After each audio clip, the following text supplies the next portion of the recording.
পরম প্রেমময় যুগপুরুষোত্তম শ্রী শ্রী ঠাকুর অনুকূল চন্দ্রের রাতুল রাঙা চরণে জানালাম আমার শতকোটি দণ্ডবৎ প্রণাম। আমার ভক্তপ্রাণ দাদা, ভাই, বোন, মা সকলকে জানালাম জয় গুরু। আশা করব ঠাকুরের কৃপায় আপনারা সকলে ভালো আছেন, সুস্থ আছেন, আনন্দে আছেন। পৃথিবীতে জন্ম এবং মৃত্যু এই দুটি সত্যের মাঝে সবচেয়ে কঠিন সত্য হলো বিচ্ছেদ।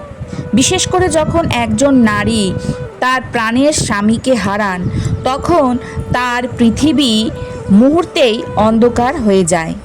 সমাজ একে বলে দুর্ভাগ্য, কিন্তু আমাদের প্রাচীন পুরাণগুলো একে বলে কর্মফল। কেন এমন হয়? কেন কোনো কোনো স্ত্রী হাজার প্রার্থনা সত্ত্বেও স্বামীকে ধরে রাখতে পারেন না? আবার কেন বলা হয় স্বামীর নাম মুখে উচ্চারণ করলে তার আয়ু কমে যায়? এগুলো কি নিছক কুসংস্কার, নাকি এর পেছনে লুকিয়ে আছে কোনো অলৌকিক বিজ্ঞান? আজকের এই মহাজাগতিক যাত্রায় আমরা প্রবেশ করব এমন এক রহস্যময় গল্পের ভিতরে, যেখানে স্বয়ং মহাদেব দেবী পার্বতীকে এই গূঢ় সত্যগুলো জানিয়েছিলেন। প্রাচীন অবন্তী নগরীতে এক দম্পতি ছিলেন, রাজা চন্দ্রসেন এবং রানী সুলক্ষণা। রানী ছিলেন অত্যন্ত পতিব্রতা, কিন্তু বিয়ের মাত্র 3 বছরের মাথায় রাজা মৃত্যুশয্যায় শায়িত হলেন।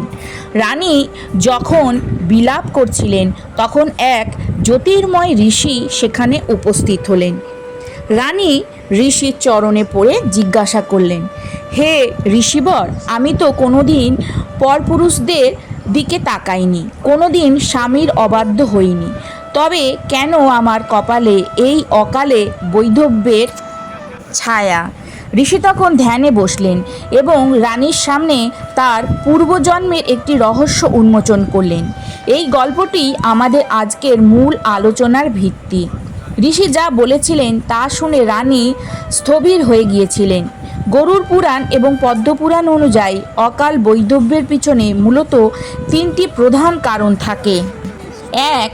পূর্বজন্মের সম্পর্ক নষ্ট করা। ঋষি সুলক্ষণাকে বললেন, হে রানী, গত জন্মে তুমি অন্য এক দম্পতির সুখের সংসারে আগুন লাগিয়েছিলে। তোমার মিথ্যে প্ররোচনায় এক স্ত্রী তার স্বামীকে ছেড়ে চলে গিয়েছিল। যে অশ্রু সেদিন সেই স্ত্রী ফেলেছিল, আজ তাই তোমার বৈধব্য যোগ হয়ে ফিরে এসেছে। অর্থাৎ অন্যের ঘর ভাঙলে নিজের ঘর অকালেই ভেঙে যায়। 2. পতিব্রতা ধর্মের অপমান। শাস্ত্রে বলা হয়েছে, যদি কোনো নারী তার বর্তমান জন্মে স্বামীর সরলতার সুযোগ নিয়ে তাকে প্রতিনিয়ত অপমান করে বা তাকে মনে মনে ঘৃণা করে, তবে তার সৌভাগ্য তিলক ধীরে ধীরে ম্লান হতে থাকে। 3. অশুভ তিথিতে নিষিদ্ধ কর্ম। গরুড় পুরাণে বলা হয়েছে, অমাবস্যা বা গ্রহণের মতন অতি সংবেদনশীল সময় যারা কামুকতার বশীভূত হয়ে নিয়ম লঙ্ঘন করে তাদের সন্তান বা স্বামী অকালে কালগ্রাসে পতিত হতে পারে। এটি মূলত প্রকৃতির শক্তির ভারসাম্য নষ্ট হওয়ার ফল। আমাদের দেশে একটি প্রথা আছে যে স্ত্রীরা স্বামীর নাম মুখে নেন না।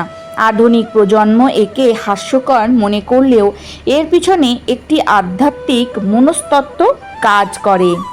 স্কন্দ পুরাণে বলা হয়েছে, পতির নাম উচ্চস্বরে উচ্চারণ করলে তার তেজ ক্ষয় হয়।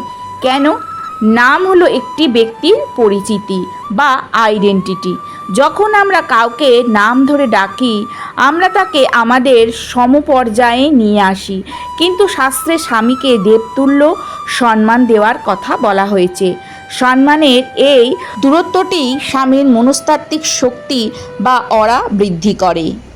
বিজ্ঞানের ব্যাখ্যায় নাম ধরে ডাকার চেয়ে যখন আপনি কাউকে একটি বিশেষ সম্মানসূচক সম্বোধন করেন, তখন আপনার মস্তিষ্কে তার প্রতি শ্রদ্ধা একটি হরমোন নিঃসৃত হয়। এই শ্রদ্ধা ঘরের পরিবেশকে শান্ত রাখে। ঘরে যখন কলহ থাকে না, তখন স্বামীর রক্তচাপ স্বাভাবিক থাকে এবং হার্ট অ্যাটাকের ঝুঁকি কমে। সত্যি কি আয়ু কমে? নাম নিলেই কালজম এসে প্রাণ কেড়ে নেবে, বিষয়টি এমন নয়। এটি আসলে একটি সম্মানবোধকের পরীক্ষা। যে স্ত্রী সবার সামনে স্বামীকে নাম ধরে তুচ্ছতাচ্ছিল্য করেন, সেই ঘরে পজিটিভ এনার্জি থাকতে পারে না। আর যেখানে পজিটিভ এনার্জি নেই, সেখানে রোগ ব্যাধি দানা বাঁধে। সুখ কোনো লটারি নয়, এটি এক ধরনের সাধনা। পদ্মপুরাণে 5টি কাজের কথা বলা হয়েছে, যা করলে একজন নারী রাজপ্রাসাদে থাকলেও সুখী হতে পারে না। অতিরিক্ত তুলনা। অন্যের স্বামীর সাথে নিজের স্বামীর তুলনা করা হলো সুখের বিষ। এটি পুরুষের আত্মসম্মানে আঘাত করে এবং সম্পর্কের দূরত্ব বাড়িয়ে দেয়। বিছানায় বসা বা শোয়া অবস্থায় খাবার খাওয়া। শাস্ত্রমতে এটি অলক্ষ্মীকে নিমন্ত্রণ করা। যে ঘরে অন্যের সম্মান নেই, সেখানে শান্তি থাকে না। সন্ধ্যাবেলায় ঘুমানো।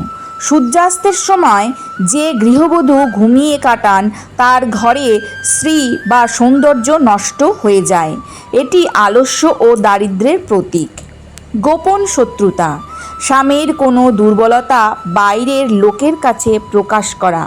স্বামী এবং স্ত্রী হলো এক প্রাণ, দুই দেহ। নিজের অঙ্গের নিন্দা করলে নিজেরই ক্ষতি হয়। গুরুজনদের অশ্রদ্ধা। যে স্ত্রী শ্বশুর শাশুড়িকে বোঝা মনে করেন, তিনি আসলে নিজের সন্তানদের কাছেও একদিন বোঝা হয়েই দাঁড়াবেন। এই কর্মফল চক্রাকারে ফিরে আসে। পতিব্রতা মানে কি কেবল স্বামীর দাসত্ব করা? না, এই ভুল ধারণাটি আমাদের সমাজ দিয়েছে। আসল পতিব্রতা ধর্মের অর্থই হলো শক্তির উৎস হওয়া। পরামর্শদাত্রী। যেমন মন্দোদরী রাবণকে সঠিক পথ দেখাতে চেয়েছিলেন, স্বামীর ভুলের সময় তাকে শাসন করাও স্ত্রীর ধর্মের মধ্যে পড়ে। 2. ধৈর্যের প্রতিমূর্তি। সংকটের সময় যখন স্বামী ভেঙে পড়েন, তখন যে স্ত্রী পাহাড়ের মতন দাঁড়িয়ে থাকেন, তিনিই আসল পতিব্রতা। 3. গৃহলক্ষ্মী।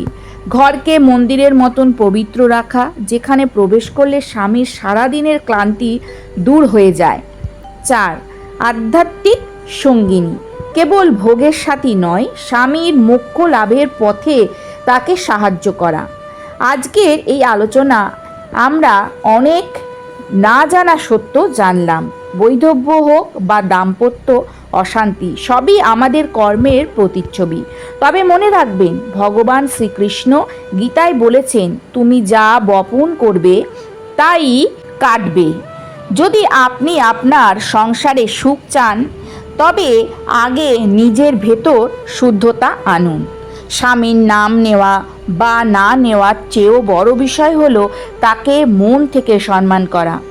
যে নারী নিজের ঘরকে ভক্তিরসে ভরিয়ে তোলেন, যমরাজও সেই গৃহের চৌকাঠ পার হতে 10 বার ভাবেন। আজকের আলোচনা এখানে শেষ করলাম। আশা করব আজকের আলোচনাটা আপনাদের ভালো লাগবে আর একটু হলেও উপকারে আসবে। কালকে আসবো নতুন আরেকটি আলোচনা নিয়ে। সবাই ভালো থাকুন, সুস্থ থাকুন, সাবধানে থাকুন। জয় গুরু, বন্দে পুরুষোত্তমম।